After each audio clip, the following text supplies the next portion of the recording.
Halo guys, kembali lagi dengan saya Yulia Hitam Pemalu, mahasiswa jurusan Manajemen Fakultas Ekonomi dan Bisnis Universitas Samratulangi Manado dengan NIM 190611021171. Saya dari kelompok 12 Manajemen Operasional dengan dosen pengajar Dr. Magdalena Wulur SEMM dengan kakak mentor Kak Jeremy, Kak Ali, dan Kak Marta. Nah, di video kali ini teman-teman, saya ingin membahas tentang era industri 4.0 dan pandemi COVID-19 dan pengaruhnya terhadap manajemen operasional. Pertama, kita lihat dulu definisi dari revolusi industri itu sendiri. Revolusi industri secara simpel artinya adalah perubahan besar dan radikal terhadap cara manusia memproduksi barang. Perubahan besar ini tercatat sudah terjadi 3 kali, dan saat ini kita sedang mengalami revolusi industri yang keempat. Setiap perubahan besar ini selalu diikuti oleh perubahan besar dalam bidang ekonomi, politik, bahkan militer dan budaya. Sudah pasti ada jutaan pekerjaan lama menghilang dan jutaan pekerjaan baru yang muncul. Lebih detailnya kita harus lihat di setiap revolusi industri. Tapi kasarnya adalah beberapa hal yang semula begitu sulit, begitu lama, begitu mahal dalam proses produksi, mendadak jadi mudah, cepat, dan murah. Ingat, ekonomi membicarakan macam-macam upaya manusia menghadapi kelangkaan. Revolusi industri menurunkan, malah terkadang menghilangkan beberapa kelangkaan tersebut, sehingga waktu, tenaga, dan uang yang semula digunakan untuk mengatasi kelangkaan-kelangkaan tersebut mendadak jadi bebas, jadi bisa digunakan untuk hal lain, untuk mengatasi kelangkaan yang lain. Nah, kita lihat satu persatu sesuai urutannya. Revolusi industri yang pertama adalah yang paling sering dibicarakan, yaitu proses yang dimulai dengan ditemukannya lalu digunakannya mesin uap dalam proses produksi barang. Penemuan ini penting sekali karena sebelum adanya mesin uap, kita cuma bisa mengandalkan tenaga otot, tenaga air, dan tenaga angin untuk menggerakkan apapun. Masalahnya, tenaga otot amat terbatas. Misalnya manusia, kuda, sapi, dan tenaga otot lainnya. Tidak mungkin bisa mengangkat barang yang amat berat, bahkan dengan bantuan katrol sekalipun. Butuh istirahat secara berkala untuk memulihkan tenaga tersebut, sehingga proses produksi kalau mau berjalan 24 jam sehari membutuhkan tenaga. Revolusi industri yang kedua. Nah, teman-teman, revolusi industri pertama memang penting dan mengubah banyak hal. Namun yang tak banyak dipelajari adalah revolusi industri kedua yang terjadi di awal abad ke-20. Saat itu, produksi memang sudah menggunakan mesin. Tenaga otot sudah digantikan oleh mesin uap, dan kini tenaga uap mulai digantikan dengan tenaga listrik. Namun, proses produksi di pabrik masih jauh dari proses produksi di pabrik modern dalam satu hal, yaitu transportasi. Pengangkutan produk di dalam pabrik masih berat, sehingga macam-macam barang besar seperti mobil harus diproduksi dengan cara dirakit di satu tempat yang sama. Revolusi industri yang ketiga. Nah, setelah mengganti tenaga otot dengan uap, lalu produksi paralel dengan serial, perubahan apa lagi yang bisa terjadi di dunia industri? Nah, faktor berikutnya yang diganti adalah manusianya. Setelah revolusi industri kedua, manusia masih berperan amat penting dalam produksi barang-barang. Revolusi industri ketiga mengubahnya. Setelah revolusi ini, abad industri pelan-pelan berakhir. Abad informasi dimulai. Kalau revolusi pertama dipicu oleh mesin uap, revolusi kedua dipicu oleh ban berjalan dan listrik. Revolusi ketiga dipicu oleh mesin yang bergerak, yang berpikir secara otomatis, yaitu komputer dan robot. Revolusi industri yang keempat. Nah, secara sederhana, revolusi industri keempat lebih mengacu pada bagaimana teknologi seperti kecerdasan buatan, kendaraan otonom, dan internet saling mempengaruhi kehidupan manusia.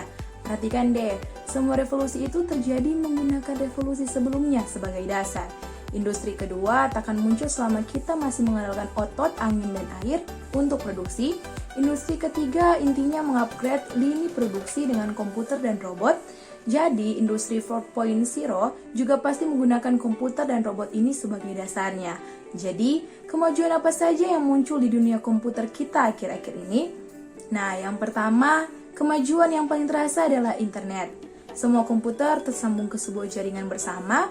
Komputer juga semakin kecil sehingga bisa menjadi sebesar kepalan tangan kita, makanya kita jadi punya smartphone.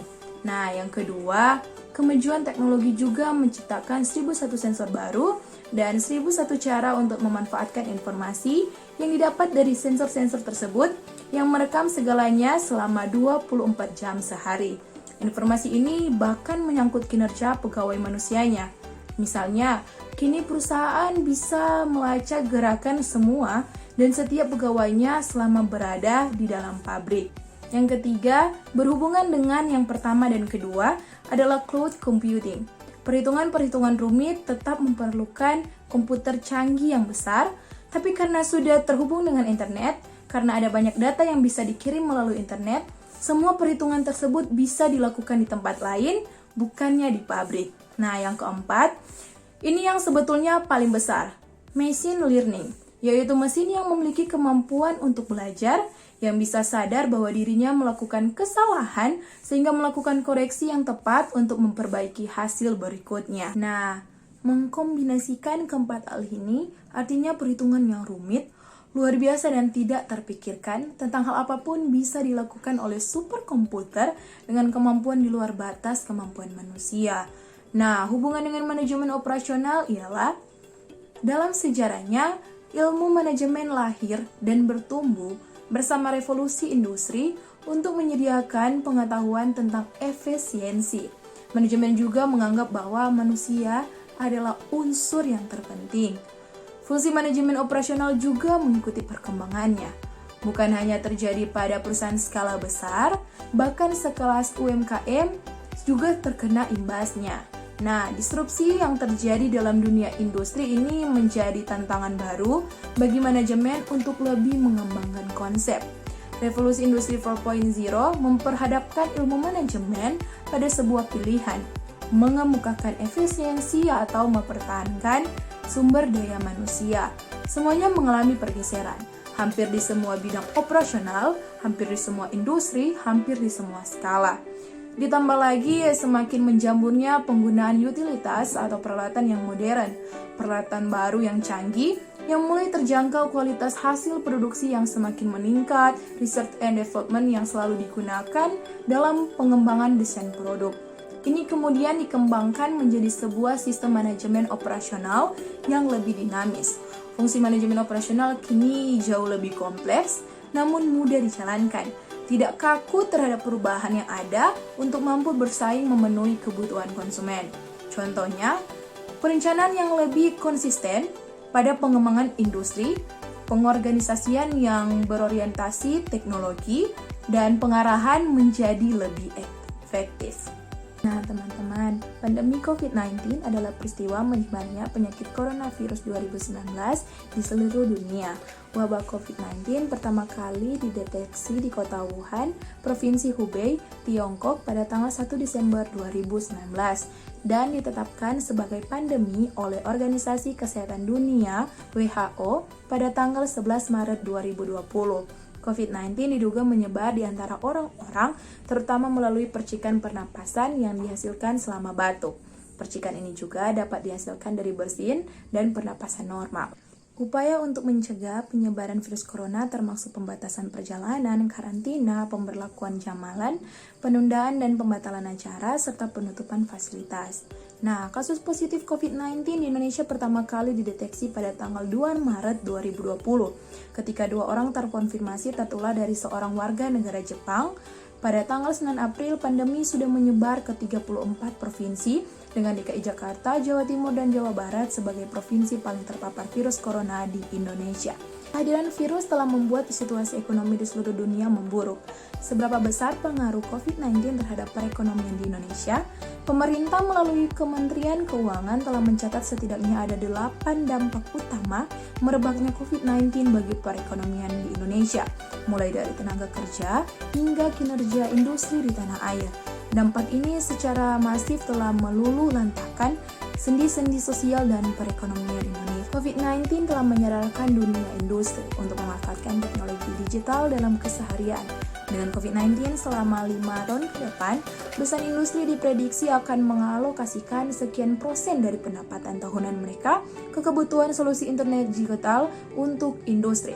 Dengan COVID-19 dalam 5 tahun ke depan, sebagian perusahaan diprediksi akan mendigitalkan seluruh bisnis prosesnya, baik secara horizontal maupun secara vertikal. Dengan COVID-19 akan memuluskan revolusi industri 4.0 dalam meningkatkan produktivitas dan peningkatan efisiensi. Dari pengalaman virus ini, sektor industri diharuskan memproduksi bahan mentah dan energi yang lebih sedikit. Revolusi industri 4.0 memungkinkan produktivitas dan efisiensi sumber daya yang lebih tinggi. Dengan demikian akan tercipta lingkungan yang tepat untuk produksi yang sifatnya berkelanjutan dan efisien. Nah teman-teman, sekian dari saya. Kiranya kita semua dapat menambah wawasan dan dalam situasi pandemi ini kita dapat menjaga diri dan jangan lupa cuci tangan dan selalu baku-baku jaga.